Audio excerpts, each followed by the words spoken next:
Hello everybody, this is Dana with the Freedom Please channel and essenceofme.com. I'm coming to you all today with, I think it's going to be a short Yarncrafters chat. I couldn't think about where to categorize it. I just knew I wanted to share it on camera with you all. And so I am going to just... I guess you were just going to have to wait and see. No, I went recently to a lock-in at my local yarn store. So I want to tell you all just a little bit about that and show you some yarn that I picked up because I have a feeling I am going to do something with it fairly quickly, but I wanted to share it on camera. And so this will be a pretty quick one. So I actually may upload this fairly soon, probably this week.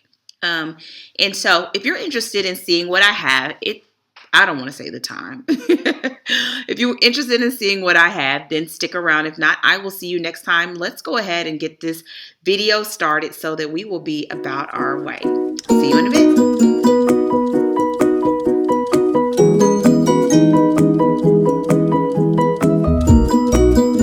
Okay, that was so rambly and jumbly because my brain is...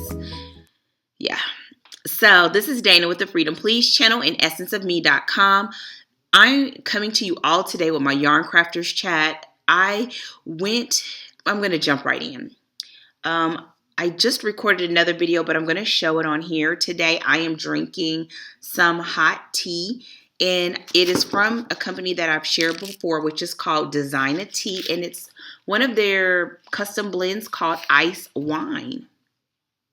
It is a black tea, which I don't normally drink, but I wanted to try this because the description made it sound so good, and it is. It's really, really good.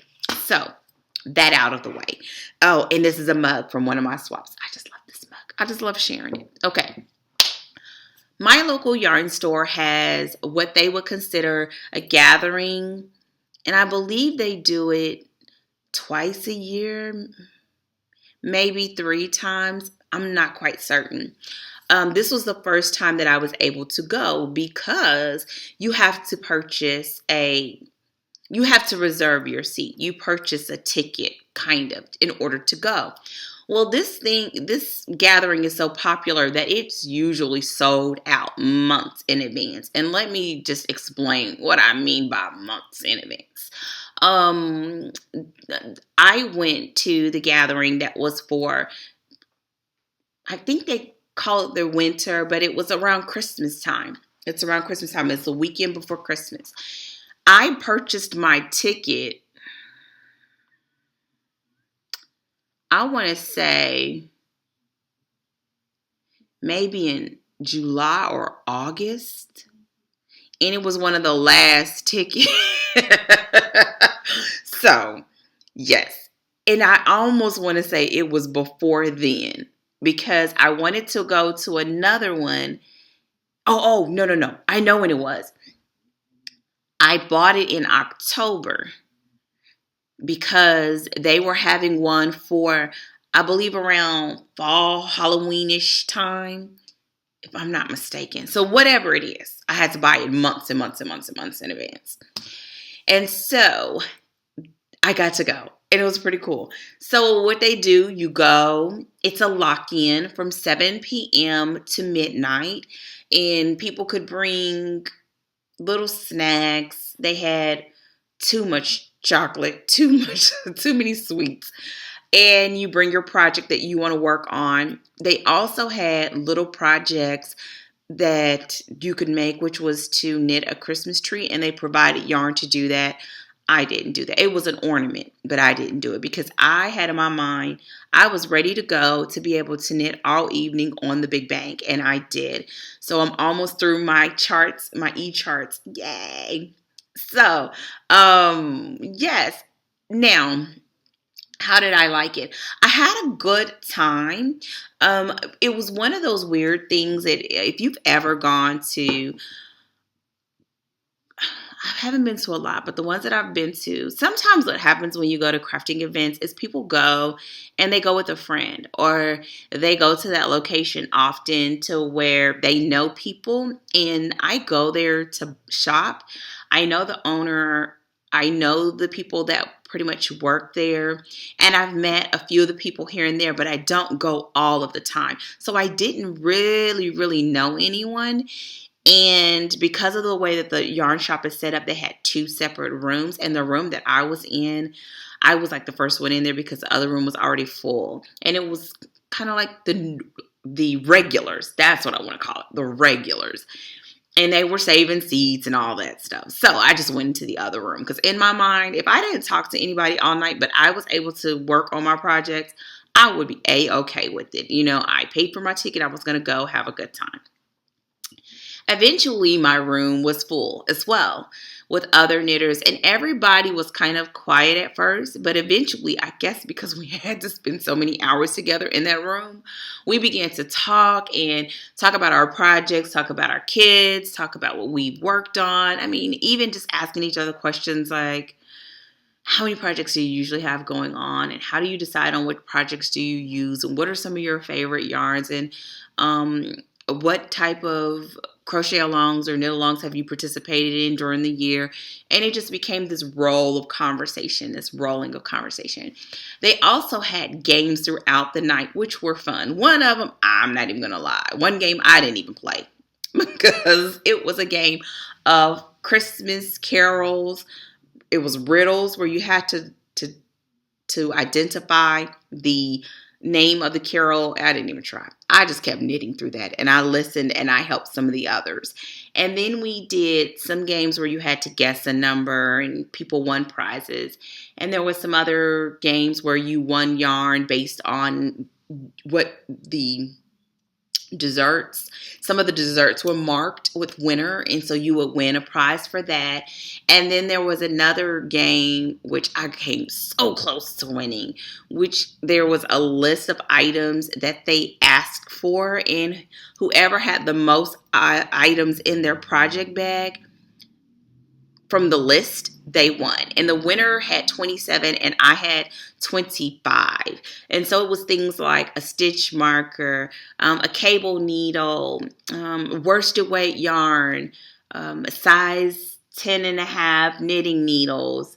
I can recall what I didn't have. I didn't have a magnifying glass. I didn't have a light. I didn't have a pom-pom maker. I don't even like pom-poms for some reason. I didn't have a pom-pom. So basically, I didn't win. But we had a really good time with that game. And so one of the joys of the evening was that in my room that I was in, I met a local yarn dyer. I believe that's what a local yarn dyer. So we had to our room, because sometimes once everybody was knitting for a little while, some people would just begin to walk the store because we had a credit to be able to purchase stuff in the store for this particular event. And they were walking the store, so it left only a couple of us in the room, which actually made it even better because we really began to talk. I found out that one of the ladies in my room was a yarn dyer. And as you can see, this is a chatty video. She was a yarn dyer. It was so fascinating to me. And so just talking about how she got started, how long she'd been knitting, how long she'd been crocheting. She hadn't been knitting too long, and we just talked about the highs and the lows and her yarns in different stores across the country and what that's like, and told a little bit about my channel, and we just had a really good laid back time. She was knitting, I was knitting, and it just was really great. So as a part of the event, the owner of the shop gave us some gifts, and so I'm going to show you what the owner of the shop gave. Oh, the shop was called Park Avenue Yarns. It is in League City, Texas, which is outside of Houston. And that's a store that I frequently visit.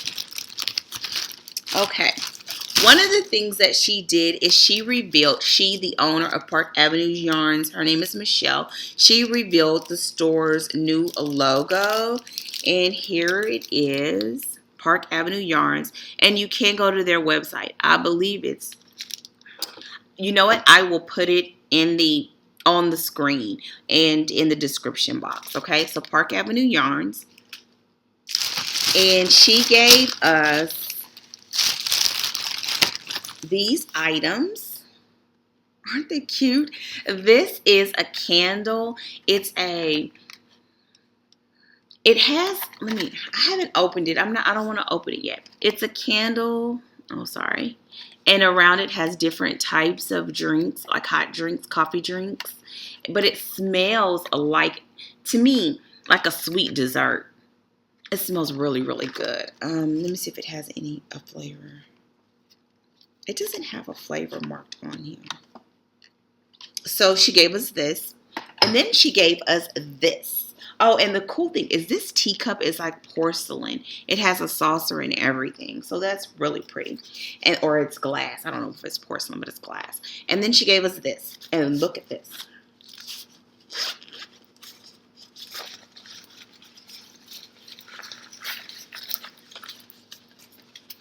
It's a bag. Really nice size. And isn't it adorable? I don't know the brand or who it's made. I don't see a tag. It smells like plastic, so I don't see a tag or anything anywhere. But this is the other gift that she gave us. And now I gotta see if I can get this back in here. Okay. And then the last thing I want to show you is, there we go. And it's pretty easy to roll back in. I want to show you the yarn that I purchased, because after speaking to the, oh, that's why, because I'm folding it the wrong way. After speaking to the woman that was the yarn dyer, I wanted to try some of her yarns. Another lady at our table, she waited till I'm going to keep calling her the yarn dyer. I'm just going to call her Liz, okay? The yarn dyer.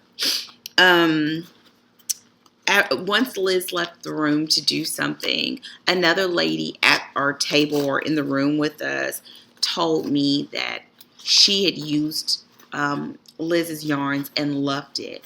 And she said it after she left, so it wasn't like, oh, she was trying to, I don't know, butter her up or something. I don't know. And she told me she had purchased it, and that she had really beautiful colors. That also, oh, I'll have to zip this later because I can't seem to do it, even though I have it all tucked away.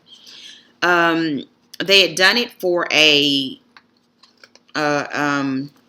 think a knit along as the shop, and she had purchased it then.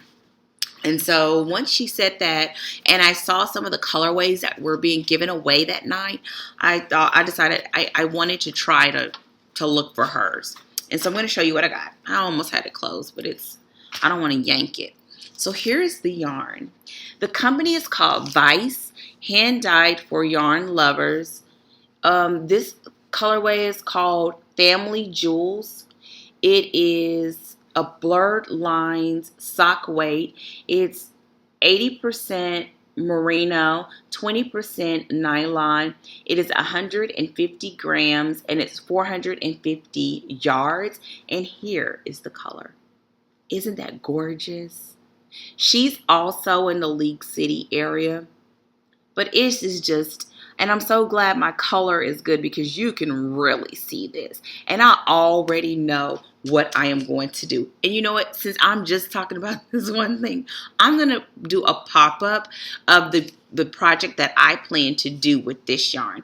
Now, the project that I'm going to do is a crochet project.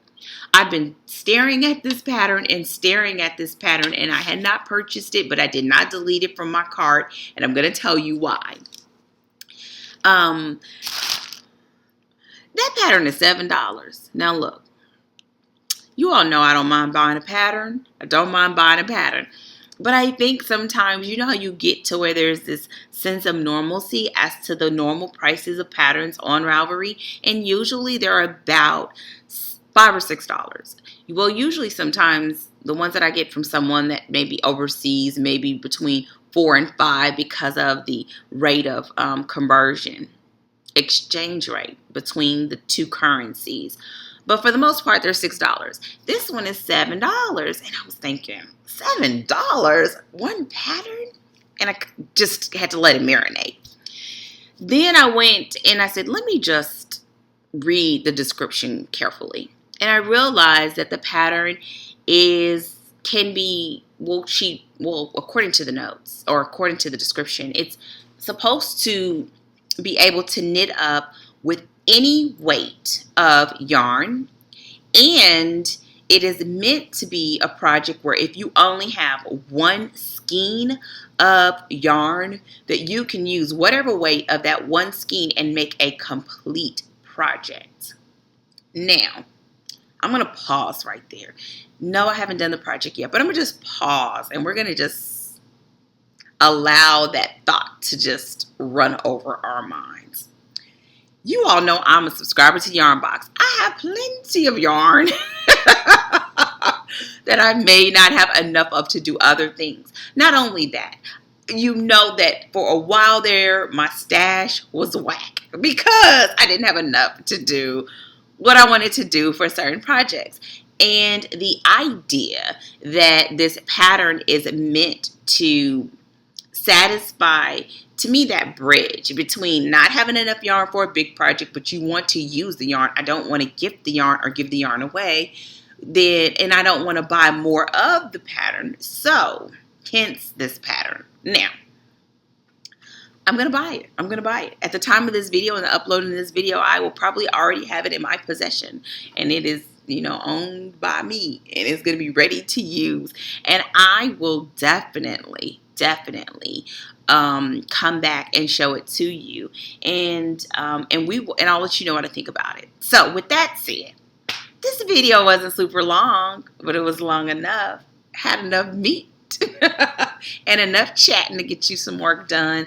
I hope that this all, again, finds you well and that everything is going well for you and yours. And tell me what you think about this yarn. Have you used Vice before? If so, tell me what your experience was like. Have you used that pattern before? And I'm not going to say the name right now because I don't know it, but you saw it. Have you did that pattern before? And another good question would be, are you familiar with other patterns that are similar as far as the concept that it is meant to be used for one skein? Or, you can use more, but the premise is that whatever the yardage or weight you have, it should be enough to be able to make a functional piece, wearable piece. So we'll see. I look forward to interacting with you all in the comment sections. If you have any comments, questions, concerns, leave them below and I will chat it up with you there. Don't forget to give this video a thumbs up. If you are not a subscriber, please do so at this time. If you know of anybody else that loves all things yarn, I'm so tired. All things yarn, whether it's knitting or crocheting, tell them about my channel. And I would greatly appreciate it. So take care and have a fantastic day. And I will see you all hopefully sooner than later. Bye.